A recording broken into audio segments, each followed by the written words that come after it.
of the kids raises his hand at some point and he says to me, everyone on my campus is anti-Zionist. And my friends aren't my friends. My professors are all anti-Zionist. I can't get a date. I said to him, I'm an idiot Israeli. What's an anti-Zionist? And the kid says, an anti-Zionist is someone who thinks Israel should never have been founded. So I said to him, well, that's a really interesting argument because every other Jew in the Eastern Hemisphere is dead.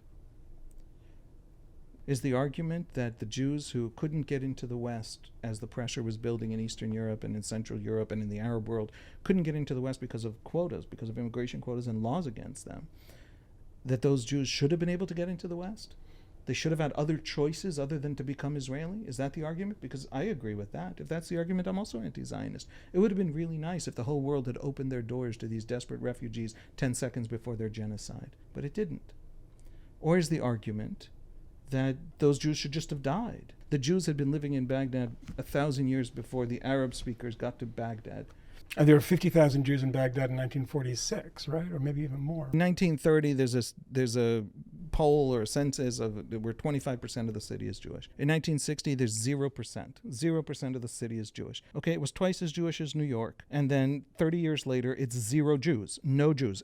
Anti-Zionist, Arab nationalist Iraqi Jews had all fled. Mm-hmm. Imagine if New York City in 30 years doesn't have a single Jew left of any kind. Left-wing, right-wing, progressive, Hasidic, no kind of Jew concern. You would know something about New York. So is the argument that they should have died? In my view, and what I told this kid was, either your argument is history should have gone differently, in which case, I'm with you. It's a damn shame that Zionism turned out to be so prescient and correct. Or your argument is those Jews should have died, and then I would be able to sleep better at night. Well, then you're a genocidal asshole.